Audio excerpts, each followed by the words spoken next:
Party people, welcome once again to the Party of One podcast, the actual play RPG podcast where the gaming table is always set for two. I'm your host as always, Jeff Stormer, and this week on the show, I am joined by my good friend Marn for a game of Lovecraftesque. Lovecraftesque 2nd edition is the story of a lone individual stumbling upon clues to a terrible evil. At first they dismiss it, but piece by piece a picture emerges until suddenly it becomes impossible to deny. They plunge into shadow, they recoil in horror, but it is already too late. The horrifying truth is laid bare, and they are consumed by darkness. It is an eldritch horror game where you create the mystery at the table using a bespoke deck of cards to inspire locations, characters, clues, and ultimately the horror that you encounter firsthand. The game is currently crowdfunding on BackerKit. You can find a link to it in the show notes, and this game is just... I loved playing it so much. This is one of my favorite games, and when I heard there was a 2nd edition, crowdfunding, I was so excited. I'm so happy that we got to play this game.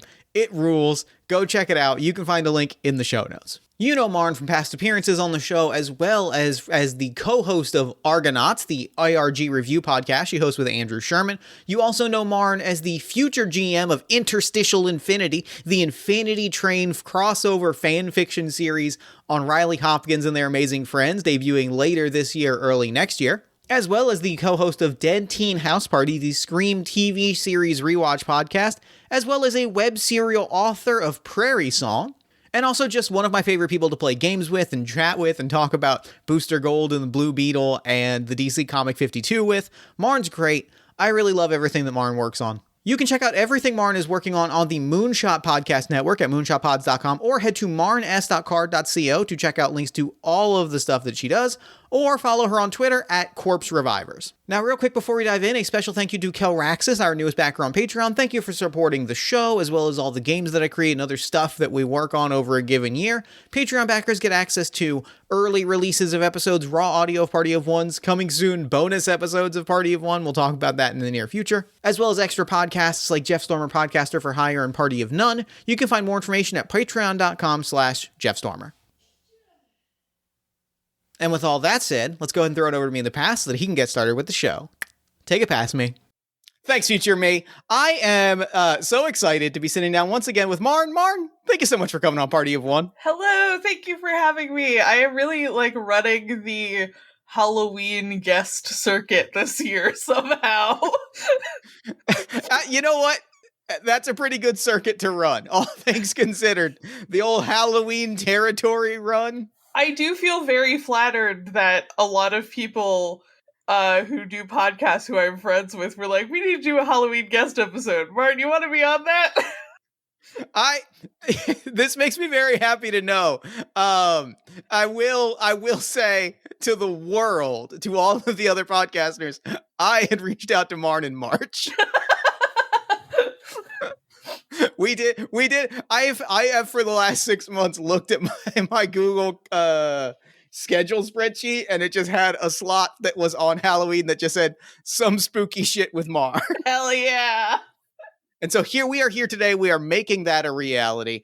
And why don't, before we get into the game that we are playing, why don't you take us through what you've got going on that you want them to know about? Give us the scenic tour of Marn's plugs. Yeah, you can find my other podcasting work on the Moonshot Network. I co-host Argonauts, I co-host Dead Teen House Party, I co-host Dead Letter Society, I co-host the upcoming season of Interstitial on the Riley Hopkins and Their Amazing Friends feed. And you can find my writing at cardzeropress.com. I have an ongoing web serial called Prairie Song that I write with my wife. We just started book 3 of it. The first book is a spooky murder mystery on a ship.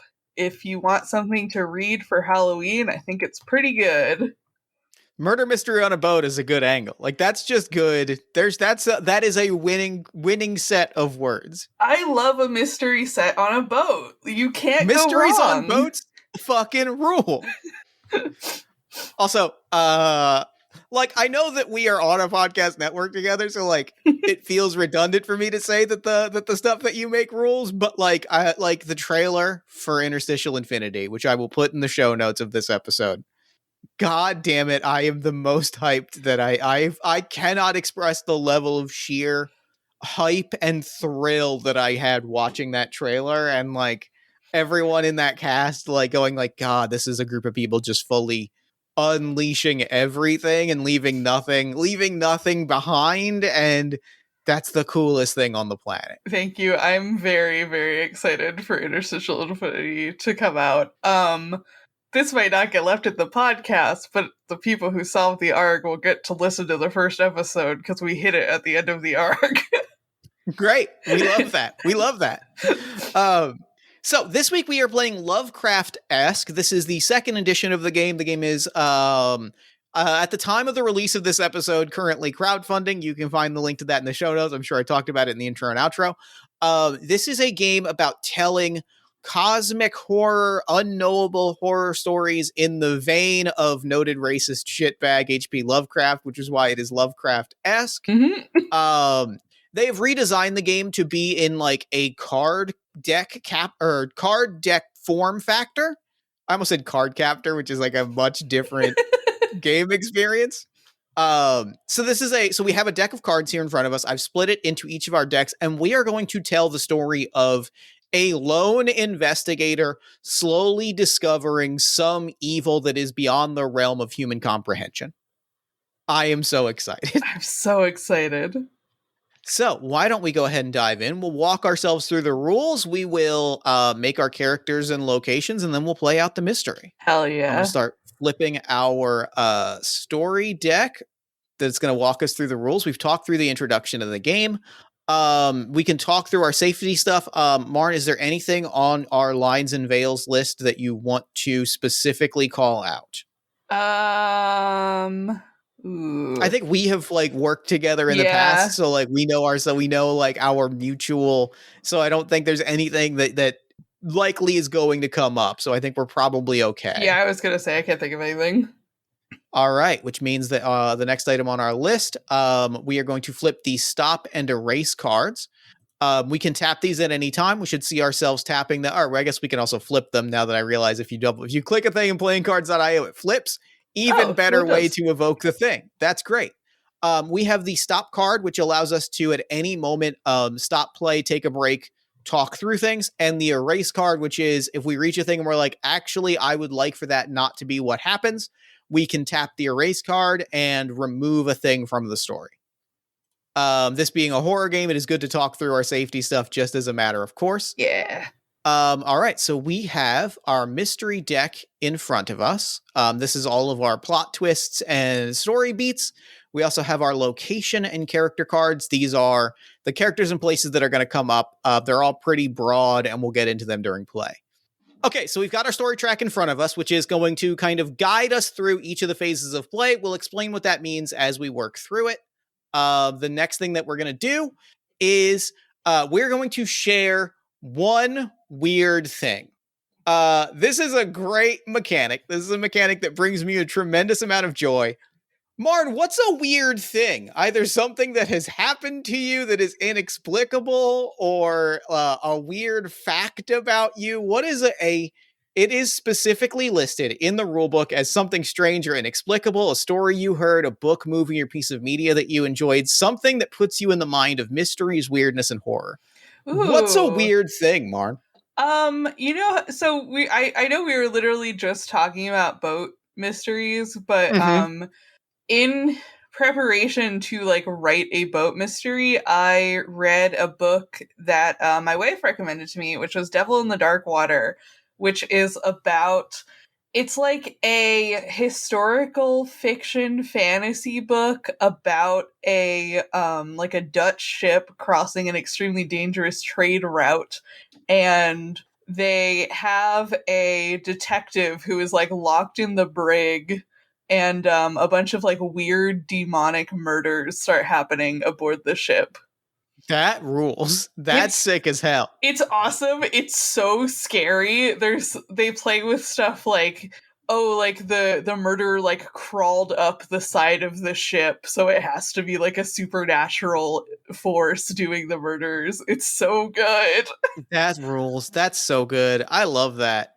I was thinking at first, I was like, what do I want my weird thing to be? And then I remembered I was talking to somebody about this recently. Marn, have I ever told you about my middle name? No. So my middle name is legally Joseppa. Interesting. because we realized at the age of 17 that there is a typo on my birth certificate. You are the third person I know that this has happened to. That's so many. That is one of those. It's not many, but it's weird that it's happened 3 times. Yeah, Blake, who was just on the Argonauts that we just put out, their middle name is technically Blaze because it's spelled with a C on their birth certificate. That is fantastic. That makes me so unbelievably to know that I am not the only person with a fucked up wrong birth certificate or like my name is wrong is incredible. This is a moment of pure joy for me. And so, like, my weird thing is that, like, one is that I lived 16 years of my life thinking I had a middle name, when in fact, my middle name was something entirely different because of a typo. Legally, my middle name might actually be Jay because my social security card no longer has the same middle name as my birth certificate. Oh my Because god. nobody spotted it by the time that my social security card got printed. That's wild. That is my one weird thing. So, would you like to be the active player, which will put you in the role of the, you will be the first investigator, or would you like to be the first narrator? Ooh, I'll be the first investigator. I like to investigate things. All right. Then what we are going to do now is we are going to deal out 3 each of the location cards and character cards. So if you want to grab 3 of each. Got it. And so now we are going to build our main character. We're going to give them a name, a description, a reason for being in the area, a personality trait, and a source of strength. What do we want time and general area to be? What are you feeling? Are you feeling modern? Are you feeling historical? Are you feeling sci-fi fantasy? I feel like the instinct for like Lovecrafty stuff is to go historical, but I think a lot of my instinct for horror stuff is to go like very near past, like late 90s, early 2000s. Mm-hmm. My instinct is always to go like modern day. Like I think modern day is in part because the nature of Jeff Stormer is that he will naturally make a podcaster in danger. I would like to not do that. Can I pitch you on not a historically accurate, but because like I don't feel like tracking details, but can I pitch you on the 70s? Yes, I do. I do like the 70s as a setting for horror. All right, I would love a 70s. I'm thinking specifically of the long, like though somebody mentioned the long goodbye to me recently, and I've been thinking about like 70s beach vibes. And that's my energy. I like that a lot. Yeah. Okay, so we're in the 70s. We're on the beach. We make a main character, a name, brief description, a reason for being in the area. Is there any of these questions that is really like that you have an immediate gravitation towards? I think if we're in a beachy setting, I think that lends it to like the reason for being in this area being on vacation. That feels good. That feels really good. I like that because that means that that gives us the description of like not being, I guess not necessarily. I am thinking this is not necessarily like a capital D detective or like somebody that is inclined to solve a mystery. That feels very good to me. Yeah, I like the idea that they're not like a detective by trade, but like whatever they do, they are like away from it. Yes, that feels good. That feels good. I am going to throw out, I don't think I want it to be like a creative profession. I'm thinking about description. I'm thinking a little bit about personality trait. The idea of like a scientist popped into my head. Ooh. Specifically, we were briefly, because of the joy that is time.gov. Everybody go look at the website time.gov. We were talking about like the Department of Defense and like something about a government scientist who is on vacation. How is that feeling to you? I like that. I think I want to pitch maybe they do something for like the EPA or like an environmental agency. That feels good. That feels good. I like that a lot. I'm into that. Yeah, that's good. I like that energy. And so maybe even building off of that, I want to throw out the personality trait or possibly even well, I'm going to throw out that this is a person that is fundamentally an idealist is what I want to throw out, either as a personality trait, like as a person who took this job because they feel like it is going to make the world a better place. You know what I mean? Like there's a certain kind of idealism that is very compelling to me about this character. Yeah, I like that a lot. We can decide, do we think that is a personality trait or a source of strength? That feels more like a personality trait, I think. Okay. But I think This is it could like set a foundation for source of strength.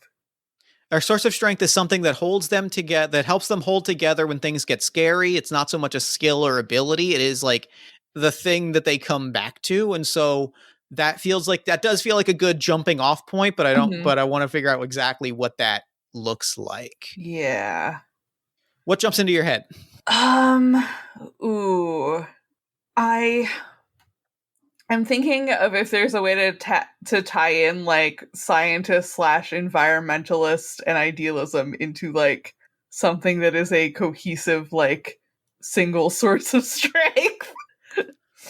Like I want to lean away from there has to be a reasonable explanation for this, but like I almost like um oh, this is gonna be a character that gets killed real bad. No. Because the thing that popped into my head was the source of strength being I can solve it. I like that. Yeah. Being a set like the very scientific sense of it is not so much that there is a rational explanation. It is I work for an organization that is making the world, that is fixing problems. I can fix this problem. If I put my mind to it, I can fix it. Yeah, I like that a lot, actually. That's a really good source of strength. Okay, so I realize I fucked things up a little bit. So what we're going to do is I'm going to have you put your 3 character cards down here on the table. Okay. And then I'm going to have you shuffle your location cards back into the location deck. Because I realized we were supposed to deal these out, but not put them into our hand and not each deal them. Okay. All right, I'll put these back in the deck. So, did you say you? I'm sorry. Did you say you were the active player or am I the active player? I'm active player. Great. Then you are going to make our first character or place. Whoa. You are going to either grab one of our location cards or character cards and describe either a place that this is happening or a character that is important to the narrative, to like our investigator, our scenario. Like you're gonna make a person or place that's important. Okay. Am I taking this from the face up cards or the face down cards? Face up cards. Okay. So we have here a forbidden place, a marital place, or a martial place, a remote place, a powerful person, an unreliable witness, or a local worker. Oh, I really like Forbidden Place. Forbidden place is cool. I'm very drawn to contaminated or dangerous land as a descriptor. That feels really good, especially if we're leaning hard on vacation as a theme. That feels very compelling. Beach is closed. Beach is closed. Beach is closed. Nothing bad has ever come from hanging out on a closed beach in the 70s. Yeah, exactly. No bad thing has ever happened here. Which means that I'm going to do the opposite. So, I guess like talk to me about, so you're going to write down the details you're going to tell me about what this place is, and then I'm going to take the token and do the opposite. Okay. Until we've created 3 locations and 3 characters. I think this is the beach. I think there is something like the local authorities or whoever. I think they have found that there is like something in the water that is like killing not only the fish, but like washing up like dead crustaceans, like dead shellfish, and kind of they have roped it off because they're like, obviously this is not safe for like people to be swimming. Yeah. I like that. I really love that. All right, so I have replaced a forbidden place with our 3 available cards with an ancient place. I am going to look at my options. I'm going to pull us. I've been drawn so much to a local worker. I am going to pull this in and say this is This is the owner of a seaside diner. Oh. This is the owner of May's Tide Pool Cafe. May's Tide Pool Cafe is a beachside diner. It's where you can get eggs anyway, any time of day. And that is the detail that I'm throwing in here. I'm going to hand back the token to you. Would you like to make a character and location? Ooh. I've replaced local worker has been replaced with an investigator. Yeah, I am drawn to an investigator.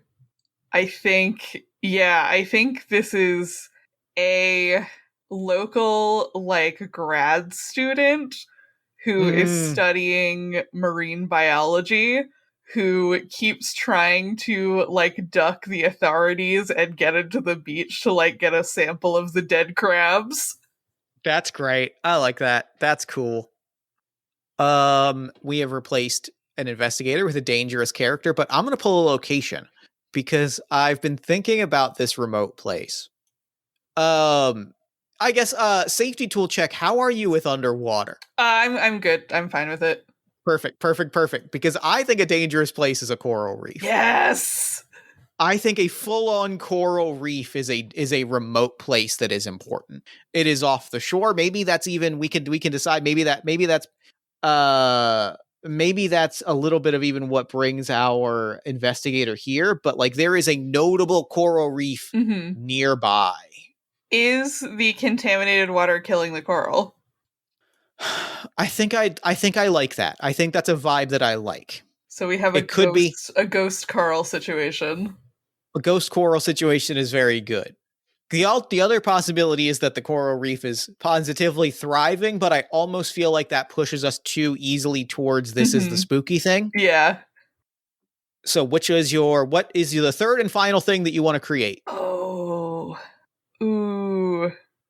I have replaced a remote place with a holy place. I'm torn between a powerful person and a martial place. I am going to say a powerful person. And it is a local family that has cornered the market on boat tours in this town. That's great. That rules. And I'm going to go ahead and pull a martial place because I was also leaning that way. This is a options include battlefields, military bases, warships. Warship is good though. I was going to pull another thing, but there are like a lot of battleships in Philly and I think about them a lot. And I think that's a very good spooky thing. Is like an old steel, like World War II battleship is like off the dock. Ooh, or is like among the water is like this old, no longer in use historical relic ship is very good to me. Yeah. I've been getting into watching like this channel on YouTube where it's just like a bunch of guys who do parkour, and they occasionally do parkour at like the most unsafe looking like abandoned naval bases. That's great. I love that. All right, which means that now we are going to deal out mystery cards. It says for 3 players, draw 3. For 4 to 5, draw 2. We'll draw 3 and then see if we need more from there. Okay. So draw yourself 3 mystery cards. And then if you don't have any clues, let me know and we'll reshuffle. I have 2. Okay, great. We all have clue cards. Special card. Let's pull out our next rule card. Before signs and portents, put the roles rule in play. That's going to be this card right here. The active player is the narrator. The player to the left, that would be me, as the only other player, is the witness. I am going to describe what is going on, and you are going to describe how your character reacts to it as the current active player. Okay. Then we are going to pass that back and forth, and that is going to, with that, when we pass the active player, we are swapping those roles. So I will take on the role of the narrator, and you will take on the role of the witness. As we go, we're going to figure out what the horrifying thing is that is unfolding. Okay. So the next thing is, let me just confirm. The next thing is the isolation rule. We are not going to show our cards to each other. We are not going to name the cards in our hand. We are not going to discuss the direction the story is going. I may, if there were other players here, I could ask for their input, but we are just going to continue to put each other in scenarios and then slowly unravel what is actually happening here. We are also putting into play the creeping horror rule. Oh, there we go. Risks. During a play and during a scene, anyone can trigger a risk. A risk is a dangerous thing happening to the main character. The witness says what they hope will happen. And then you say, like, if either of us find a difficult situation, I will say what I want to happen to you and then decide how you either fall short of success, pay a price, or encounter a complication. And then you choose one or more of the suggestions that are thrown out. So I'm going to tell you, like, I want this to happen. Here are some possibilities. You pick what happens. Okay. The narrator must reveal a clue every investigation chapter. These must be intriguing. These are a clue card from their hand, or I can choose an existing clue and reveal something shocking about it. The creeping horror rule. Horror is always subject to doubt. Supernatural or bizarre things may only be encountered indirectly. It must be possible to rationalize things as normal, at least while the creeping horror rule is in play. And the no deliberate harm rule is the final rule that we're rolling out at this point. Nobody can describe deliberate physical or psychological harm on humans, nor clear evidence of this. Nobody can threaten or attempt to harm the main character, such as a track or attack. You may not die. Okay. This is all, especially in the early phases, as we are, stuff is starting to get weird. This is all the early parts of a horror story. Which brings us to signs and portents. We're going to play through a scene. I'm going to reveal a clue. After each scene is concluded, the witness describes the main character's fears and rationalizations. They say what's worrying them and try to convince themselves that it's perfectly normal. I like that. That's really fun that, like, you play through the scene and then the other player goes, here's why it's fine. Here's why it's fine. And then you take on the role of the narrator yourself. That's very fun to me. So fun. Okay, cool. Got it.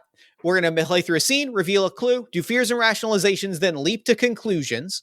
When we get there, we'll put the leap to conclusions card in play and talk through what that represents. We'll cross that bridge when we get to it. Or swim into the water and discover that coral reef when we get there. I think, as the first narrator, we are going to start. I think we're starting at the diner. Okay. I think we're starting at the diner. Let me look at my clue cards briefly. Oh, I should actually look at my cards. Okay, yeah, there's one that really feels obvious, especially for this moment. Or maybe there's not. I have two here that are very good. Okay, yep, no, I know what I'm doing. We're at the diner. We're at May's Tide Pool Cafe. We never named our character. We really didn't, huh? Names and pronouns. I almost want to give them a plant name. That feels good. Might be slightly on the nose. No, that feels good. All right, Google, show me 100 flower names. Yeah, there we go. How do we feel about Dahlia? I was also going to throw out just a great first name. Basil Dahlia is a very good name. Oh, that's really good. That's a very Lovecraftian fiction name, I think. And got to throw a doctor on there just because. Dr. Basil Dahlia is a very good name. It's really good. Any preference on pronouns? I think she, her. She, her feels good. So, Dr. Dahlia is in the cafe. This is like big diner vibes, big counter service vibes, those like 70s.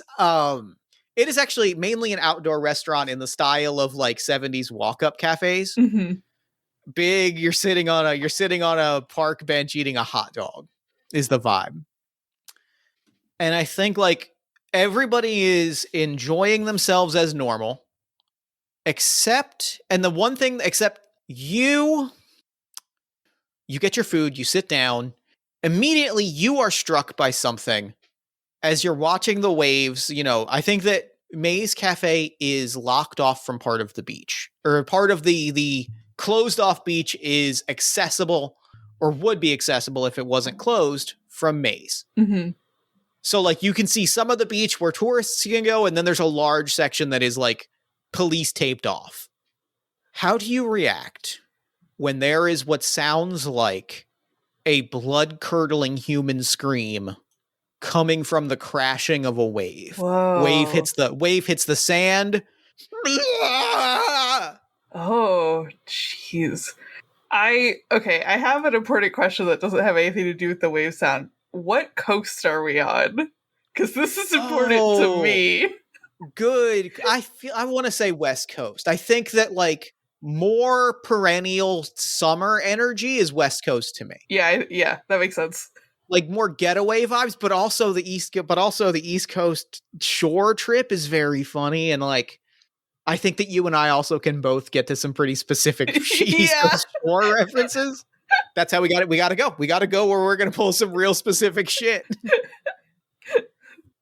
Because East Coast shore, there is a boardwalk. Yeah, I was like that makes like what food they're serving, like it makes the difference. Yeah.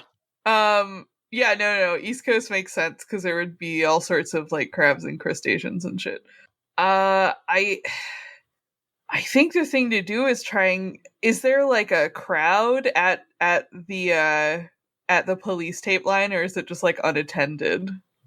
I think it's largely unattended. I'm going to go ahead and say like I think it is unattended specifically because like I don't think that is. I think it's been locked off for long enough that nobody is really bothering it. Yeah, I think definitely the thing to do is to duck that caution tape and try and get up close to the water if nobody's gonna be there to stop it. That feels right. That feels like an immediate throw yourself into danger vibe, and I think in the spirit of signs and portents, it's a beach. It's an ordinary beach. You feel the water. You do feel the water like crest your ankles as the tide rolls in a little bit. But otherwise there's no sign of people. There's no sign of people in danger. There's kind of nothing. You just kind of let the water crash at your feet for a little while. What are you doing at that moment? It is empty. And notably, like you do see a fair number of like dead crustaceans and shells and like the signs that that they have closed this off for a reason, but like nobody's in danger at the very least. I think as a scientist, like waiting for it to happen again is what I'm doing here. Because like once is just like, oh, that was weird, that was a weird coincidence. Twice is like, oh, that's an interesting phenomenon that I want to discover more about. I like that. I think that what it is, it just barely. You're here for a while. You finish your lunch, you're standing on the beach. People start like, somebody kind of shouts at you like, hey, that part of the beach is closed off. And you stay and you watch. Otherwise, they kind of let you sit, ain't their business. And it's just moments before. How long is it before you almost accept that it was a one-off? Almost. I feel like 45 minutes. It is 45 minutes almost on the dot when you're seconds away when you hear that second just as the wave crashes in. Whoa. And I startled Carla notably. No. Make sure that I'm still recording everything. She leapt. Oh no, Carla. Yeah, it is like 45 minutes. You hear a second scream. What do you do in that? What do you do after that moment? I think, well, first of all, look around to make sure that there isn't actually a person actively drowning. There is not. You are completely alone on the beach. And, second of all, I feel like I feel like the scientific instinct here is to try and get a recording of it to prove to other people that it exists. But also it's the 70s, so that's not very easy. Yeah. I think I could argue you probably have a tape recorder or something. Like you've got, we could say that you have that. Yeah, I I think the instinct is both to go a little bit deeper into the water to like try and get closer to the sound and also to whip out a tape recorder. So, I want to activate the risk rule here. This is a moment that I want some things to potentially go horribly wrong. Mm-hmm. The second you go deeper into the water. Which is also my way to break down that there are some specific 2-player game rules that we should talk through. Draw yourself one more mystery card. We should have 4 mystery cards each. Instead, there's no whispers. I elaborate on descriptions and you ask me questions, as we've been doing. But also the risk rule is notably different. Here's what's going to happen. I decide what the worst thing that could happen is. And I think that it is that you get whipped under the water and pulled towards this coral reef. Okay. I decide what the thing would look like if it was roughly half as bad. You get pulled under the water. Here's what I'm going to say. You are either pulled under the, you're getting pulled by a riptide either way. Are you waking up in a hospital bed? Or is somebody pulling you up from the water with your tape recorder, damaged and the documents that you had on your person waterlogged? I like the tape recorder and the documents getting like scrumbled. And I like that too. Yeah. I like the vibe that the vibe of like the tape recorder, like the riptide hits you when you go to hit play, is specifically a good vibe. Yeah, I like that a lot. And with that, like you hitting play that second time and hearing just garbled, waterlogged nonsense is where I'm going to end the scene. Oh, okay. You've been working too hard. Water's been crashing on the beach. You're inclined to look for problems to solve where there are problems to solve. This was a reminder from the universe to put down your goddamn tape recorder and enjoy your vacation. And now we each leap to conclusions. Let me put the leap to conclusions rule in play. Leap to conclusions.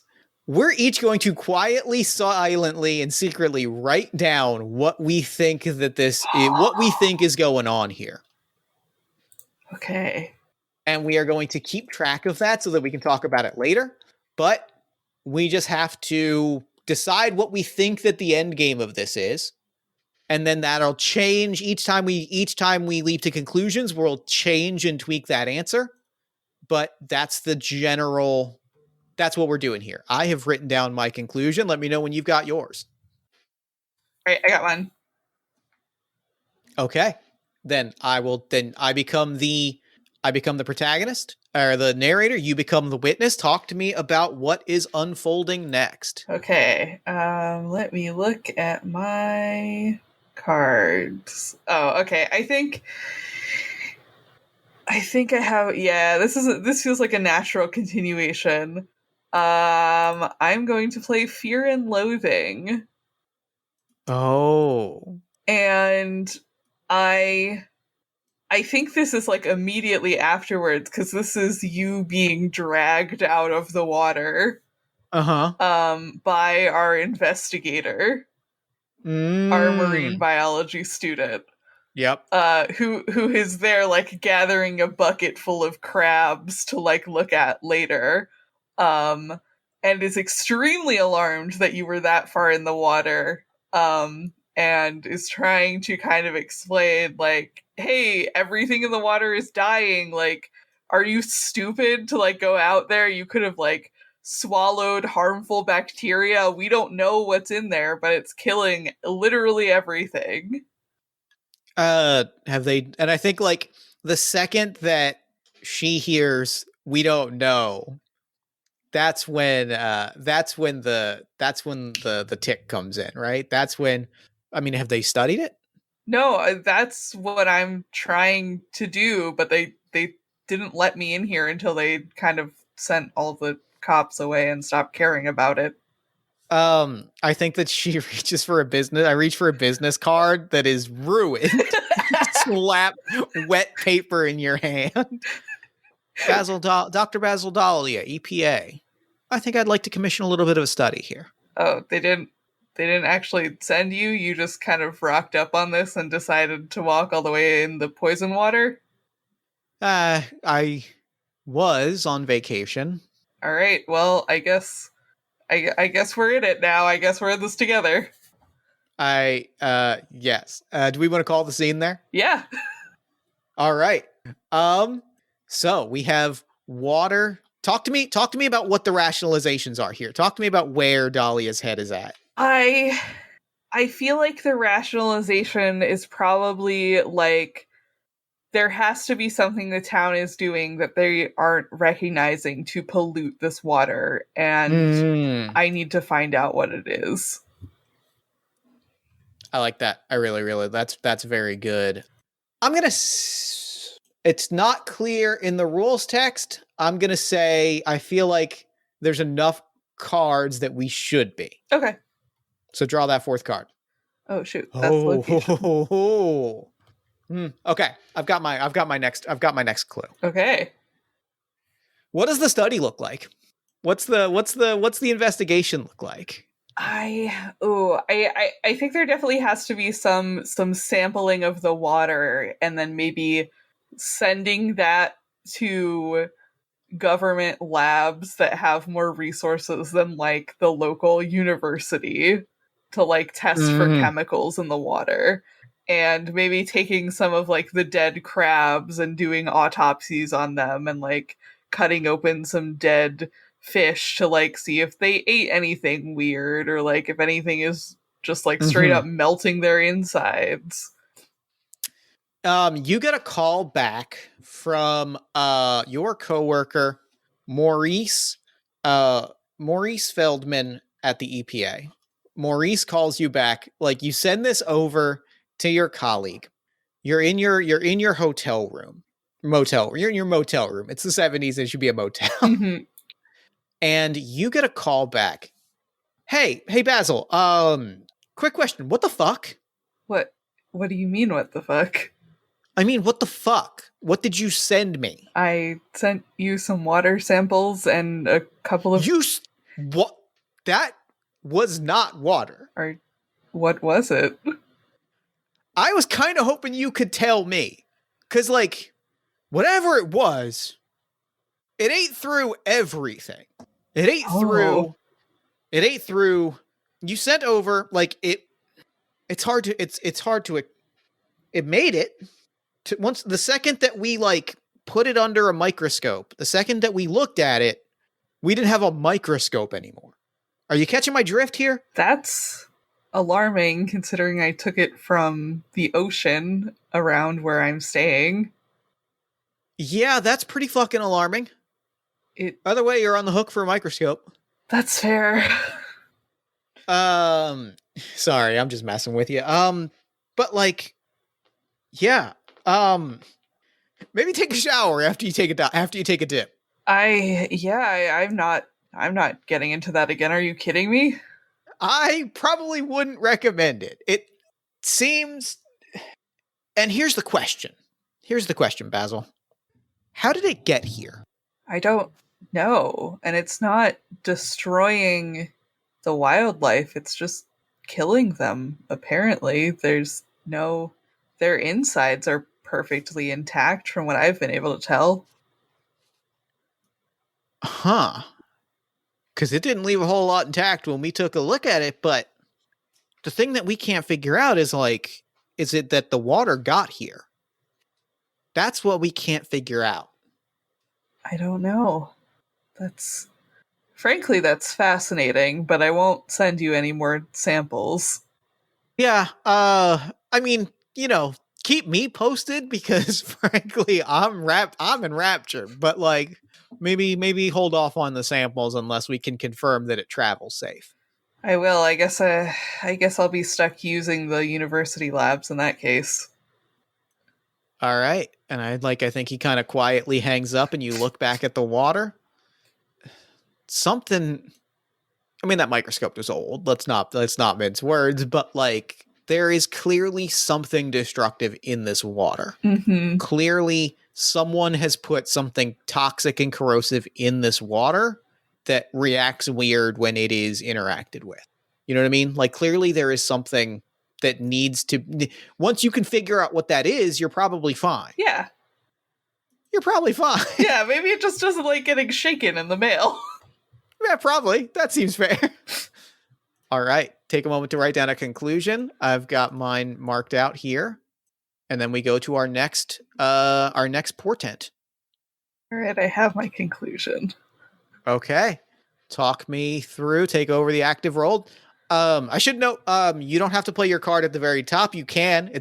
You're free to play it whenever it is dramatically appropriate. Also, I should mention the clue that I played here was Spore, which are things like plant or claw marks that don't match known wildlife, a trail of damage too large to be left by animals, eerie noises, strange smells, half-eaten food, droppings. I felt like damage that can't be explained by local animals fit that pretty nicely. Mm-hmm. So, take over the role and talk us through what's unfolding next. Okay. I think that you start doing research at the university with this marine biologist friend who I'm going to name Gemma. And you two start kind of going over your samples together, going out to collect them on the beach in the morning so that nobody can see you and yell at you to go away.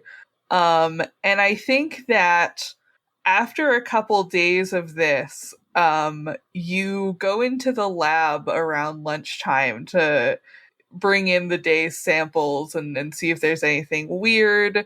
So far, the water hasn't melted any microscopes in here. You're still not really sure what that was about.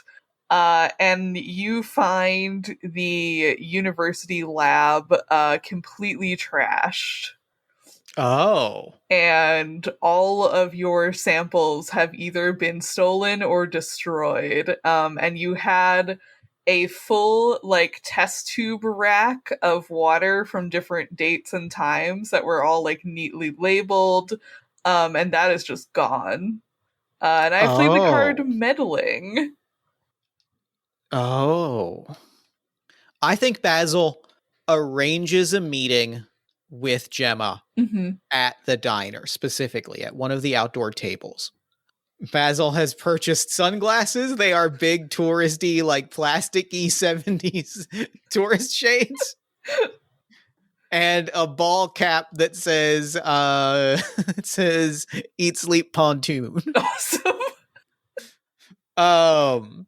Basil is sitting and she is waiting for Gemma. Like this, like the second Gemma rolls up, she takes lays out like a few Polaroids of the damage. It's like, whatever we're doing, we need to do it privately, and we need to do it in a way that's out of the way of anyone's view. Someone does not want this to get out, and we need to be very careful about the research that we're doing. Yeah, I kind of noticed, considering they trashed the lab, and now I'm kind of on the hook with my advisor to replace a bunch of that shit.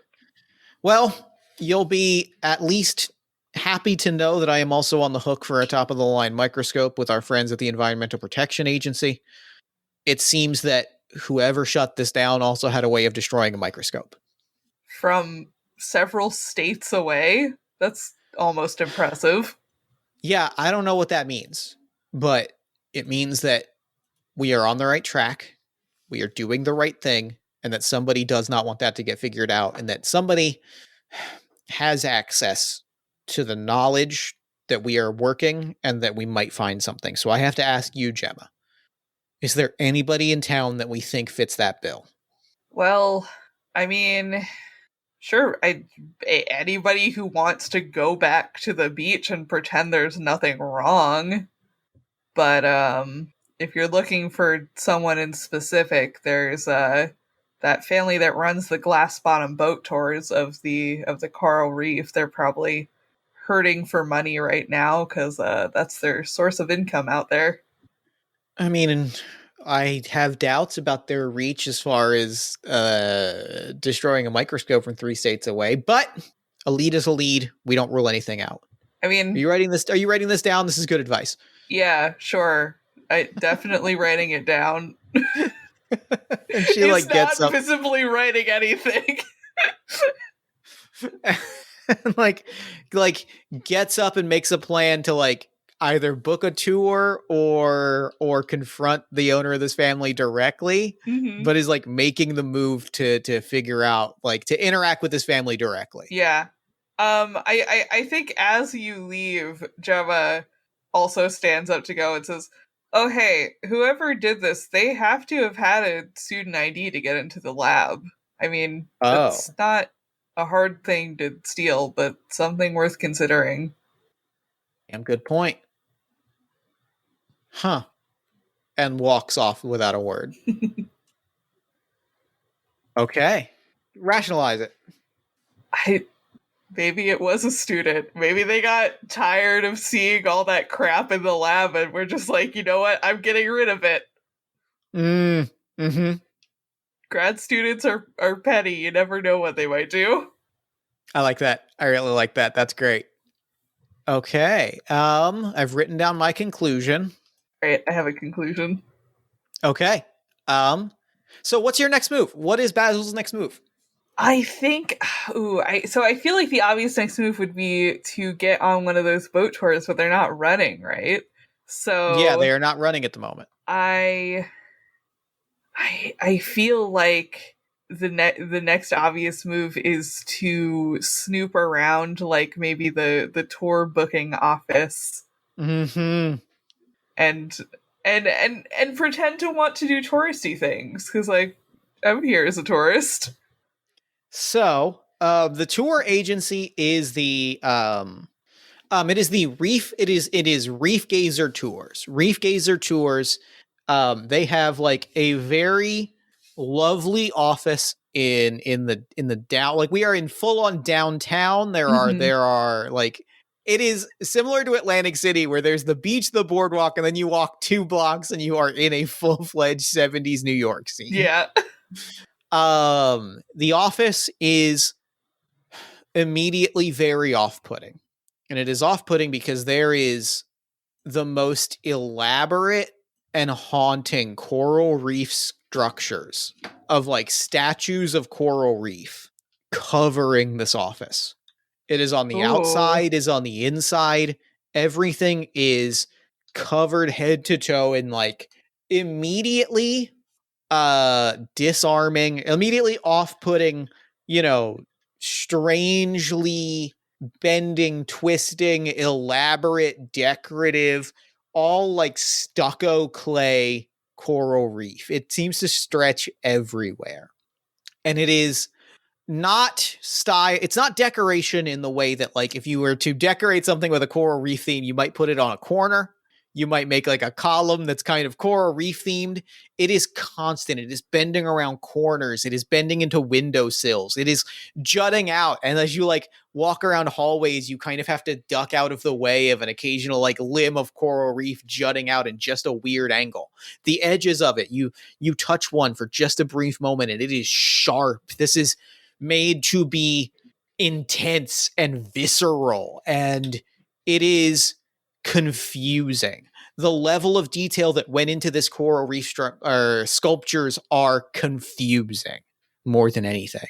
And I've played the clue object de art. Oh, that's fun. Yeah, I think that Basil is actually a little bit unsettled because I feel like she has been in kind of like tourist offices before and stuff like that, and this is just like totally not what she expected. Mm-hmm. I think she was kind of expecting like, oh, you go into like a little house on the side of the water and you like rent a kayak or whatever. Like And like that's part of it too, right? Is like it's like a pretty schlubby mhm. booking office, right? Like there are like it's like almost the aesthetic of almost a real estate office. Like there are pictures of boats on the walls of like you could take this one on a tour. This one's old Jessup. And you're like, oh. But like this sculpture is everywhere.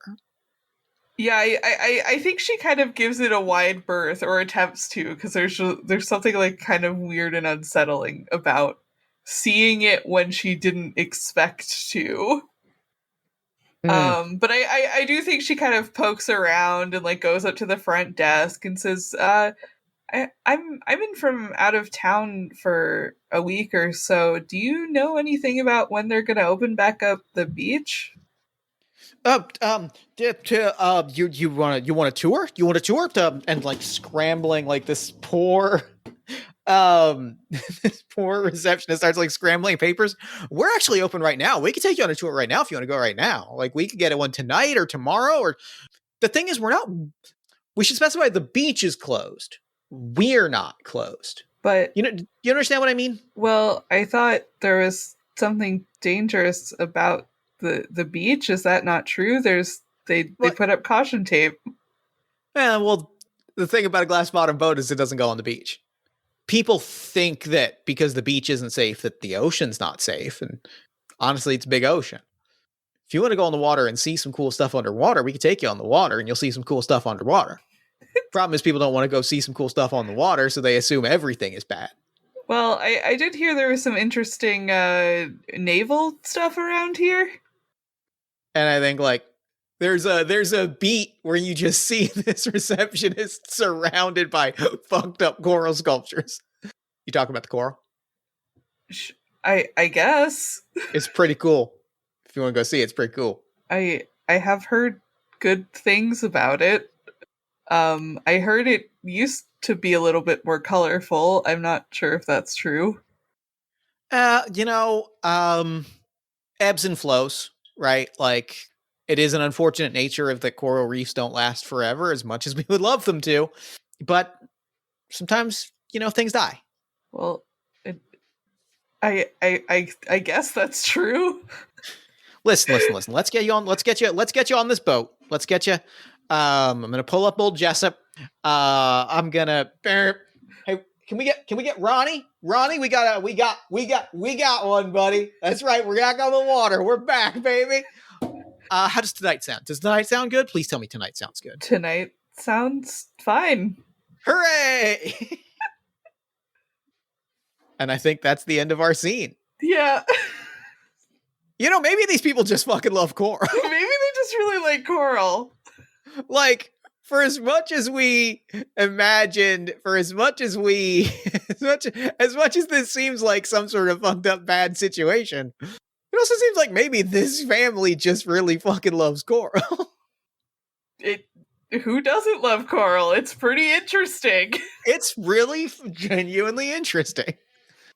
Okay, and so write down your conclusion, and then we will segue into the next part of our game. The conclusion is just, Carl is pretty cool. Carl's pretty cool. Coral's pretty cool. Turns out, nothing evil here. Just a great time exploring some wonderful natural wonders. Okay. So, we have ended our signs and portents round, which means we come to our impending doom section. The creeping horror card, the rule around creeping horror, meaning that things must always be suspect to doubt, the supernatural stuff may not be encountered directly, all of those kinds of things out the window. We are also throwing out the no deliberate harm rule. People can get fucked up. Awesome. We now have the survival and sanity rule. No, there is no description of deliberate physical or psychological harm to the main character, and the main character may not die. Supernatural things may be directly observed, but if they are unclear, ambiguous, and subject to doubt. What else are we putting into play? The end game rule. The narrator or witness may at any time trigger the end of impending doom during any impending doom scene. We must do this if we reach the third impending doom scene. So we're going to play through up to three more investigation scenes, at which point we descend into a creepy place, either unwillingly by the narrator or by choice if by the witness. Okay. Which means that we now come to impending doom. The same way as before. Talk to me about what this tour looks like. Ooh. Let me look at my clues and think about this. I think, okay, so you go on this tour and it's at night, which is already kind of a weird time for a glass bottom boat tour. Yes, because fair. because the thing about a glass bottom boat tour is that you're meant to be seeing everything in the water, and so it's a little odd that that it's at night. You're also the only person on this boat, aside from like the guy driving it and the tour guide who is mostly describing stuff that you can barely see. I think there are like lights on the bottom of the boat, but Yeah. it's just like it's trying to get light through water. Like it's pretty It's not murky. great. It's not a great experience. Yeah. And so you Basil is more being described to about like, oh, here's our like all of the fish that you can find in the reef, and all of the like different structures of coral that we have. And it's mostly just like, well, you have to look into this like murky water and dead coral reef with no fish and imagine what they're trying to convey to you. Yeah. I admittedly think that Basil is like not actually having the worst time with this, Yeah. because like I think that my immediate reaction is like I am not grilling them on question. Maybe it's like I am like grilling them on questions in part to get to what I am like figure out what is going on, but also like this is in fact just revealing to me a bunch of cool nature facts that I am like digging into. Like I am talking through a bunch of like I am talking through a bunch of just like nature facts and like pulling on those things and going like, Mhm. okay, yeah, for sure. Tell me more about like all of the different things that live in this particular reef. And like there's an element of like I think something is going on and I want to get to the bottom of it. There's Yeah. also an element of I am a natural scientist Mhm. and I want to know more about nature. And I think as you're kind of having this conversation with the tour guide, who seems like incredibly out of his depth, like he knows his script and that's it, baby. Mhm. Like I feel like Basil is trying to engage him on like a higher level than he actually knows what's going on in the coral that's reef. that's funny. That's funny. And he's like, "Well, I don't know about that, but I can tell you all about the ecosystem of like the the fish who live here, and oh look, there's one now," pointing Mm. at nothing. Um, and I think as this tour goes on, and as you kind of like pass over the reef and get farther out to the ocean, you are watching this ghost Carl past below you. There's some sections where it's still colorful, but most of it has turned like ghostly white, in such a way that Carl does from pollution. And as you pass over a particularly bone white section of the reef, you see, in stark contrast, through the glass on the glass bottom boat, what appears to be a human corpse. Oh fuck. Jeff got scared there. That rules. Um, hi, what? Hi, hello? Sorry, I don't mean to bother. What the fuck? What the fuck? What the fuck? What the fuck? The tour guide looks up from his notes. This is what? It's yeah. And is like, the body, corpse body, help, hi, we need to do something? There is a dead body. You mean the dead fish? We know about those. No, body, human body. How would there be a human body out here? I grab the tour guide like by the back of the neck and like wrench them and point them over the water. There, body. I think you've kind of already sailed past it at this point. So you are just looking down at Carl again. I like there's a moment where I'm doing that and I like having already wrenched the tour guide, I grab the boat and like turn us back. Like we do the whole arc back around and like I'm hurtling us back towards where that body is. Yeah, and you do see it. There is in fact a dead body. It looks relatively fresh. It's not like gross and skeletonized. You don't recognize them. I am playing the mystery card, a crime spree. Oh. Yeah, you don't recognize them. There's no outward cause of death. They are just, they're sprawled on top of the ghost Carl.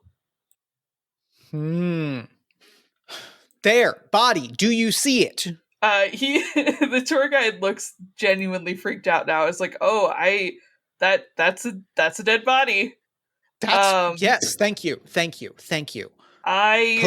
So this police, anything, medical people. So what do we have here? This isn't part of my tour. I'm gonna call my boss. And I guess she is going to call the police, and probably we will refund you for your tour. Can I ask you a question? I guess. If they refund me, or is it going to come out of your paycheck? Probably not. I mean, if they try to, I'll say that I'm also traumatized from seeing a dead body. Thank you. This is such a gesture of kindness that you have just done for me, because I would have just said to finish the tour had it been, and then we would tell them after, but we would make it sound like we just found it so that you could say that you ran the whole tour. But I just want to make sure you're getting paid. Fuck. I don't know. I'm rambling. I saw a dead body today. Take us to the shore and we'll deal with it. Fuck. Shit. Yeah, I kind of don't feel like giving the rest of the tour, so I don't want to do that. So let's go home, I guess. Okay. I have a special card. All right, no, we'll do so rationalize this for me. What am I experiencing in this moment? I think rationalizing it, I think as in the process of like getting back to shore, it getting reported, I think the rationalization becomes it's clearly someone who went out to look at the reef and drowned because there's no injuries on them. Mm-hmm. And they're not dressed like they would be going swimming, but that's never stopped people from swimming before. Uh-huh. You almost drowned. You got caught in a rip current. That's true. That could have been you. Okay. I've got my conclusion. Write down your conclusion, and then I'm going to play a special card. Oh boy. I'm excited. All right, I have my conclusion. It's time for a flashback. Yeah! Okay. A flashback. Play before an investigation chapter to take over as narrator. I'm already playing as narrator, but we're going to set a scene in the past and optionally choose an alternate main character for this scene. The present day character must learn of what happened, for example, through a letter, recording, psychic message. I want to know what killed this, or I want to know, like, what drove this person to a place where they were killed. Oh, okay. I want to know, this is, let me look at our character list. The person we have not met. This is our private detective. Okay, yeah, I like that. This is a private detective who is investigating. What's a good, hold on, gotta look up words for coral. Oh, hydroid is good. Jessup T. Hydroid? Jessup Hydroid is the head of the family that runs Reef Gazer boat tours. Okay. The Hydroid family. Our investigator is a private detective who has been hired to dig into the records of the Hydroid family, specifically.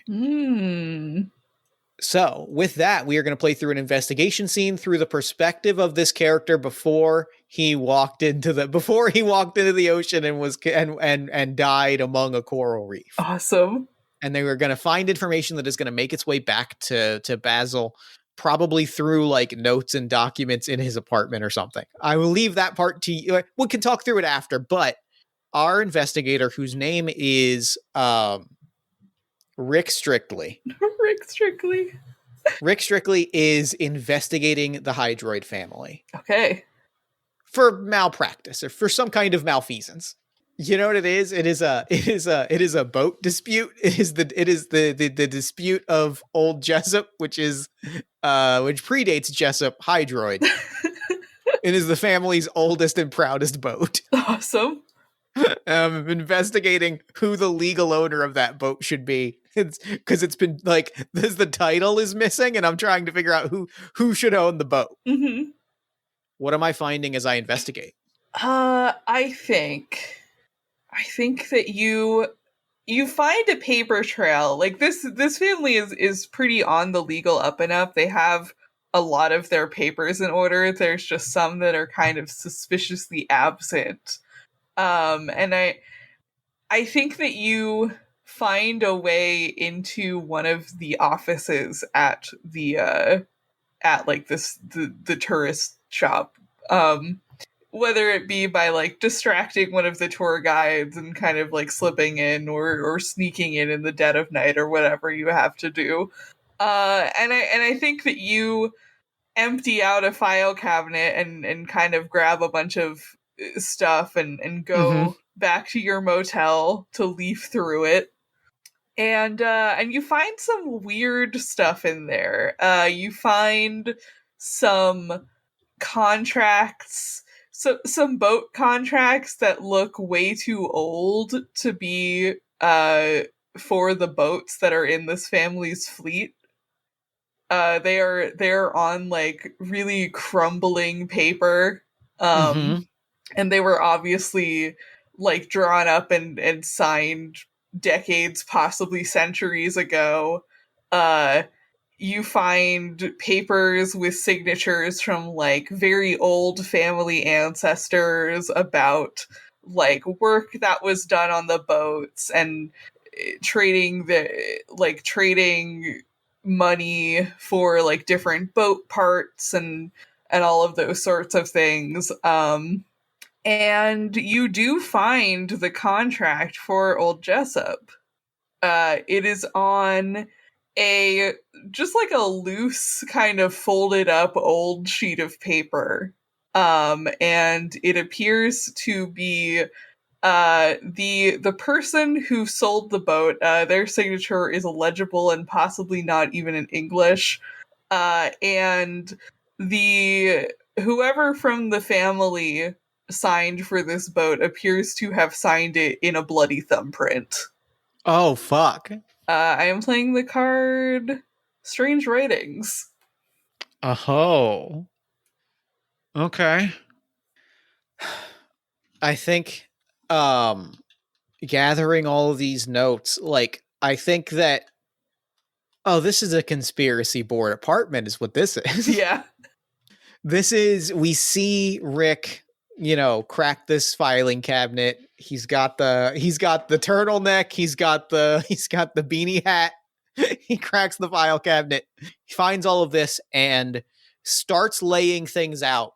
Has a long shot where he looks at the ocean.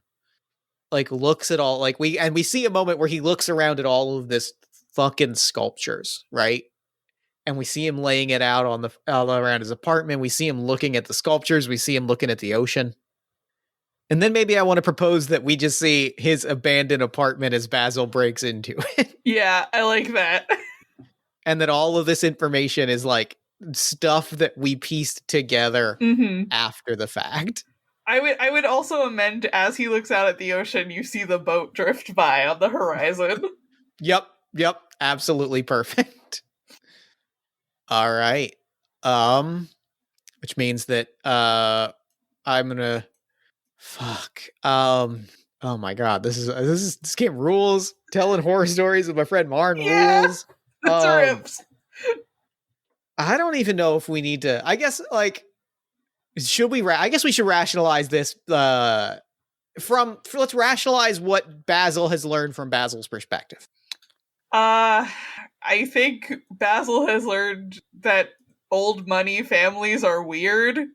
Like clearly this, like the tourist business is new, but like the family boats and money are not, and so like maybe they they had this like family fleet of boats, and sailing has always been their family business, and they decided to turn it into tourism for the tourism money. Mm-hmm. Okay. I've got my conclusion written.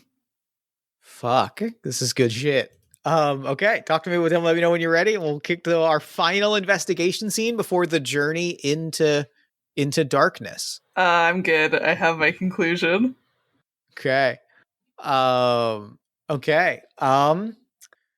What's Basil doing from here? What's the next thing? Oh, I so we found the dead body, went and broke into the apartment. I feel like the natural next step is to either take all of the information from, well, I don't think she would take the information from the apartment because that's evidence tampering and the police would want that. And she does work for the government, so she probably wouldn't want to get in trouble with the police. I do think she takes pictures of all of it, actually. I think instead of taking any of it with her, because she knows that she can't, she goes through and takes Polaroids of everything, especially like the stuff on the conspiracy wall that looks really important, and brings it to Gemma, and is like, well, I went on the tour, and it was a lot more than I thought it would be.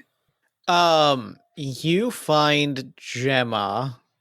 I think like when you contact Gemma, when you call Gemma on the phone, she is like, hey, you need to come to campus. I need to show you some stuff. Yeah, I think Basil comes to campus with her Polaroids and all of the other stuff. And when you get there, Gemma meets you and she's like, come to the lab. We should probably go to the lab. And walks you to the lab where a few pieces of this ghost coral has been studied. Mm-hmm. It is thriving.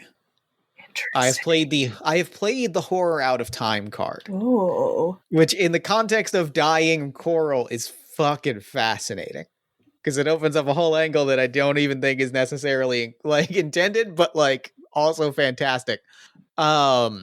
This coral is colorful. Every water tank with a piece of this in it is, I mean, it's like we see the splashes of water on Basil's face like fucking 2001: A Space Odyssey.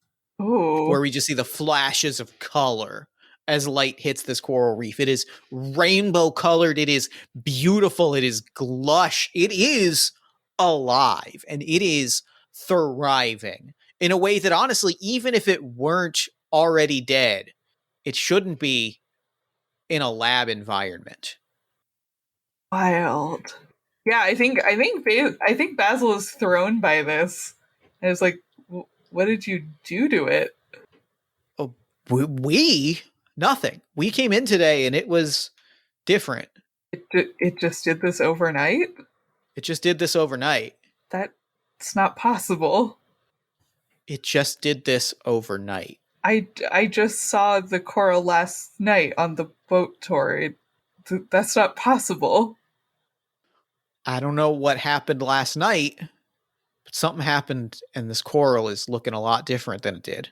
Well, there was a dead body on the reef last night. Have we seen the reef this morning? No, I came straight here.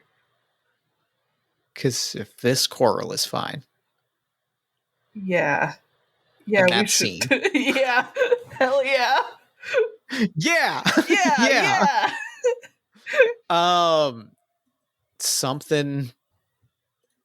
I don't even know if there's a rationalization here. I mean, this don't look great.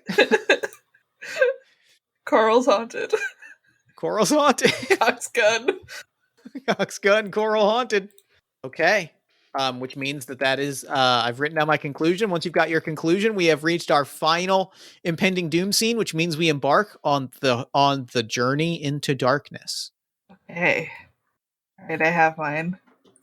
Okay, here's how the Journey into Darkness works. We are putting aside our roles. There's no longer a narrator, there's no longer a witness. We are both embodying the world around the witness or around the narrator as we embark into danger. We are going to a dark place, a frightening place, the source of all of this. We are heading to a place and we are going to see evidence of the world, the changes in the world, and what is happening. We're going to see bits and pieces of that in this journey.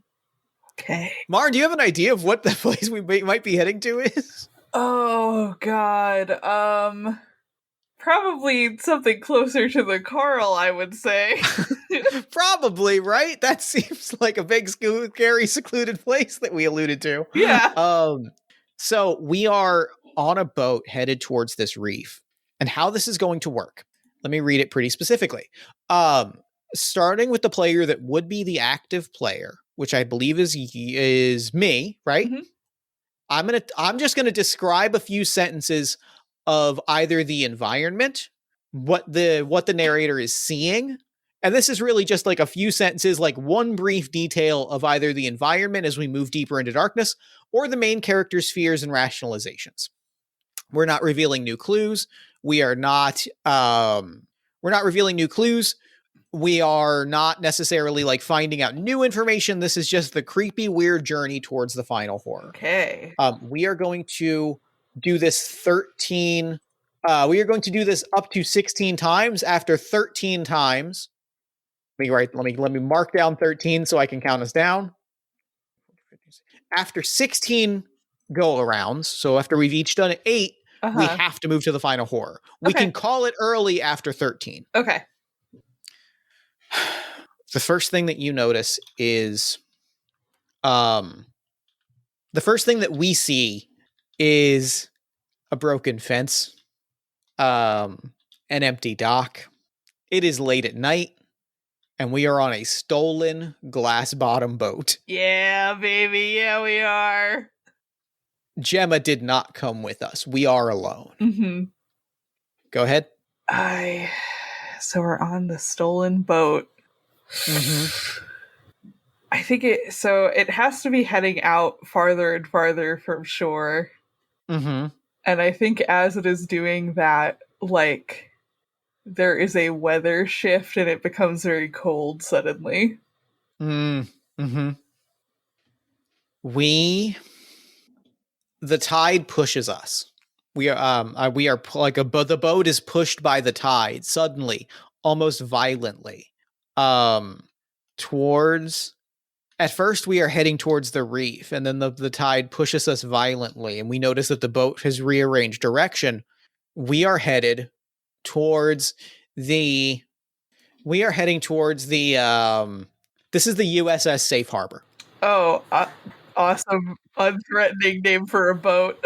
The old World War II battleship. Mm-hmm. Big steel battleship, big cannons. We are heading towards the USS Safe Harbor. Cool. I think a bunch of the lights inside the boat are on. Mm-hmm. Which means, actually, I'm gonna throw it out there. There's a whole lot of coral reaching onto that boat. It seems like the reef has grown and has grabbed hold of that boat. Yeah, I think maybe it even looks like it has run aground on. Yes, that's exactly what I'm thinking. That's exactly what I'm thinking. Yeah. Yeah, and all of the lights are on, even though like it doesn't seem like it should still have electricity logically. And I think that the glass bottom boat stalls out in the approach of the USS Safe Harbor. Like the motor kind of sputters and then eventually just fails, and it is just drifting and like kind of being sucked in towards the bigger boat. The water is full of more crustacean shells and clam shells and floating rocks and bleached seaweed. A whole lot more of that than Basil has ever seen I was going to say on vacation, but just ever. Period. You were to add up all of the dead crustaceans and clamshells and bleached seaweed that Basil has ever seen in her life, this probably exceeds that. I think because of the coral, though, the water is also like incredibly good quality because it's being filtered. So like you can really see all of everything. That's fucked. I love that. The water also doesn't look blue. Like, again, the water is very clear. The water is very visible. It is very filtered. But there is so much coral under the surface of this water that it is like, look, that the water is like, that the light hitting the water is taking on that like weird, how light hits an oil slick and you see that rainbow effect? That's the color of the water around. Is that water is that distorted coral is just giving it that oil slick sheen. Oh, that's really messed up. I love that. Oh. I think also like that distorted coloring continues up the sides of the boat in like such a way that it kind of looks like it's like the sheen coming off of the metal, but like as you get closer you're like, oh no, that's rusty metal. There's just like this weird like sort of prismatic effect being projected onto it somehow. Boat eventually gets jammed. Like the boat eventually comes aground, not terribly far from, but this boat's only taken her so far.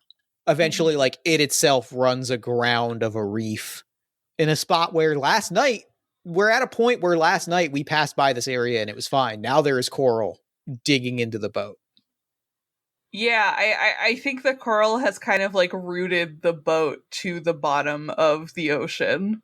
Like it is passing in one side and out the other of the bottom of the boat. And somehow the boat hasn't sunk, perhaps because it is being like rooted in place by all of these like spears of coral.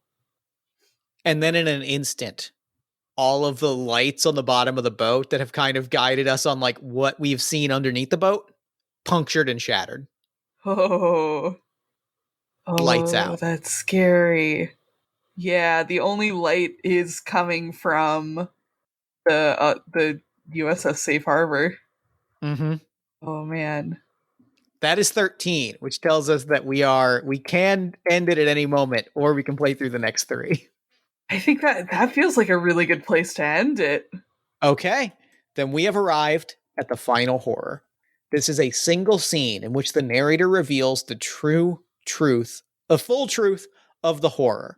Crucially, we are going to discard our survival insanity rule. Let's go ahead and get that out of here. We are now going to, we have done that. We now return our rule and roll cards to our face-up roll. So we now take back the position of the narrator card, which I believe was, which one of us was the narrator in the last scene? I think I was trying to remember. Well, here's the deal. We don't necessarily need to, because how this is going to work is one of us decides if we have a clear idea of what the final horror is. That person takes on the role of the witness. Oh wait, it was you, because you did Horror Out of Time. Yes. So, do you have an idea of what is truly unfolding here? I have a vague idea, but you might have a clearer one. I do. And I'm interested to know what it is. Yeah, okay. So, then you are going to play the narrator. I am going to play the witness. And, oh no, sorry, we've got it backwards. You are technically the witness because you are the main character. I am technically the narrator because I'm narrating. Either way, I am now going to subject you to the full truth of what is unfolding. Oh, I love to peep the horror. Let's do it. You're going to peep the horror. Any action taken to defeat or prevent the horror automatically fails, and though it might trigger the risk rule. You reach the moment where you can no longer ride this boat. It's not going forward. In fact, the coral is now actively growing and like puncturing lights, creeping along the side of the boat, like it is grabbing this boat. The only lights ahead of you are the USS Safe Harbor, which has been grabbed by the coral, this massively expanding coral reef. Okay, so how far away is the glass bottom boat from the safe harbor? A short swim or walk. I mean, this is pretty. You're pretty grounded. It could even be a walk, but it might be a walk in waist deep water. Yeah, I think that Basil knows that going into the water is death for sure. Mm-hmm. Because she saw that dead detective and was like, "Oh, that could have been me," a couple days ago. And so I think she does walk it. I think she very carefully kind of like creeps across this growing shelf of coral and maybe even waits a little bit for it to get slightly higher, and starts attempting to scale the side of the safe harbor. You, after some effort, make it on top of the boat. They're waiting for you, unaware of your presence, mostly. The Hydroid family, Jessup's parents, great-grandparents, all waiting, all meeting, shaking hands, hugging, shockingly well-preserved. Almost as if they have been kept safe. Almost as if they have been kept safe for having kept up their end of the bargain. Cool. Your boss is there from the EPA. He always did look good for his age. A whole lot of people, this family tree is here, and the coral is gathering around them, and you see specifically somebody step out of the coral.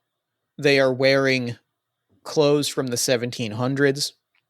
You can see a small scar on their thumb. They step out, hugging, happy, and you hear one of them whisper, "It was close. It was close. They almost took you from us. But we made it. We made it. Thank you for looking after us when our time came." Jessup steps forward first. You know, Maribel, the receptionist, she was awful nice. It don't quite seem fair that 1700, the elder Hydroid puts a hand on Jessup's shoulder. All they've done to hurt them, and they gesture. All they've done to hurt her, and they tap this reef. They deserve what's coming, every single one of them. You hit someone, eventually they're going to hit back. We kept this reef safe for a long time. We fed it, we watered it. A couple people disappeared, but that was what we needed. And they poisoned this poor girl. They left this godforsaken boat here, and it got old, and it dumped oil into it, and it almost killed the thing that has taken such good care of us for generations. It hurt her, and she's going to hurt them back. She's got the whole of this ocean on her side. They can't stop this. We're just grateful. All of us are just grateful that she's happy with us, at the very least. Ain't that right, Doc? What's she gonna do to them? And you watch your boat slowly get lowered into the water and slowly dissolve, just torn to shreds, eviscerate like it has been dunked in acid. And you watch bits of reef tear it to shreds and boil in this acid of water. It were chemicals that started this, it's going to be chemicals that end this. And there's a whole lot more water in that ocean than there are chemicals that you can dump into it. Well, I guess as long as it's deserved, I guess. And with that, offers you a hand, Do you accept it? I think she does. You are welcomed into the family. You are welcomed into the family business. And we watch the tide roll in, and we see the lights flicker on at May's Tide Pool Cafe. And then the tide rolls in a little deeper, and we watch those lights flick off. And that's game. Hell yeah. Fuck yes! God! I love that. I really love the structure of this game so much. I really do enjoy the structure of this game. Marn, thank you so much for playing this with me. This kicked ass. Yeah, this game rips. Oh, I love it. I really love it. I love not knowing. I love the agreement that neither of us really knows. I love laying out clues and then going, oh, I think it actually might be this. Oh, it's actually this. It's sick. It's so sick. It rules. This is awesome. So I would like to do one thing before we wrap up. Yeah. Can we read through our conclusions in order? Yeah. Would you like to read through your first conclusion or and then we'll go back and forth from there? Yeah, my first conclusion was something is living in the reef. Mine is Ocean is mad. Ocean want you dead, son. What's your second one? Got big because of pollution? ? Mine is Ocean is so goddamn mad. Get out of it. My third one is in all caps. Evil bacteria? ? Mine is the water is evil. The water is hateful. My next one is boat family is covering up something. Mine is that the government is covering up some evil fucking water. My next one is the coral is invading the town to keep itself alive. Mine is the coral is dying and the coral is striking back. My next one is the coral is trying to feed on people.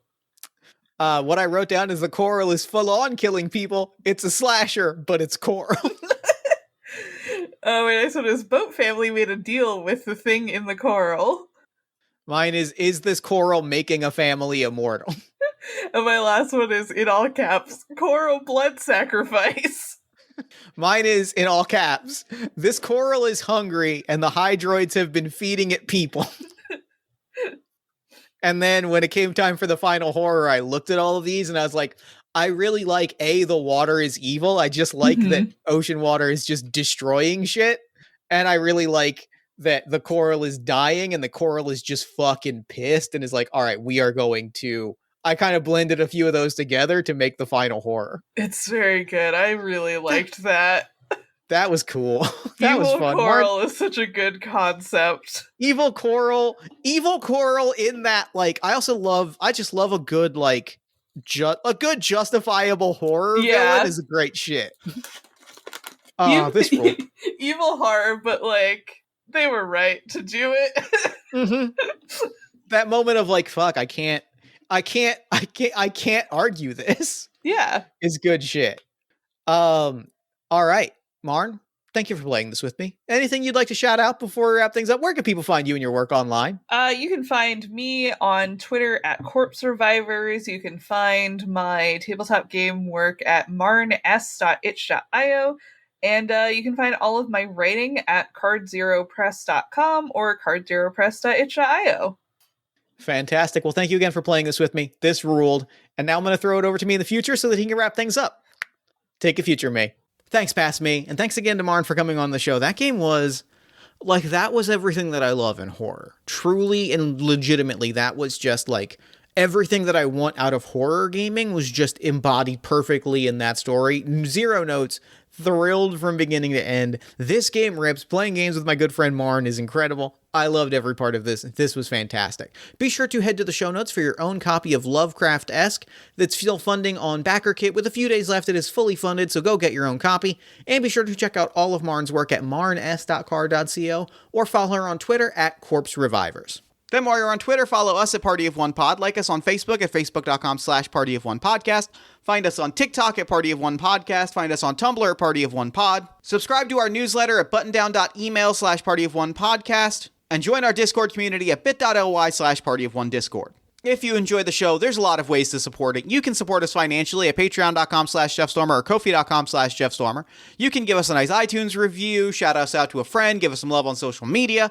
You can buy some Party of One merch at bit.ly/PartyOfOneMerch. Or, if you're looking for more great podcast content, you can check out All My Fantasy Children, which is a character creation, storytelling, and world-building podcast that I make with my best friend in the world, Aaron Catano Saez. We take a listener-submitted prompt and spin it into an original fantasy character, populating a shared universe one story at a time. You can also check out Yazeba's Bed and Breakfast, which is an actual play about a heartless witch, a cozy house, and the many people making their homes inside. Both of those you can find wherever you get your podcasts. Party of One is, as always, produced and edited by Jeff Stormer and Jen Frank. Music for the show comes from the song Infinite Lives by Mega Ran featuring the D&D Sluggers, and the Party of One logos by Evan Rowland. If you'd like to inquire about advertising rates, coming on the show as a guest, or about press coverage of the show, you can email me at partyofonepodcast@gmail.com. And, unless I am mistaken, that is all we do here. So until next time, thank you so much for listening. Remember to fight the forces of fascism every single day. Remember that self-love and self-care are radical and defiant acts of resistance. And as always, party on, everybody.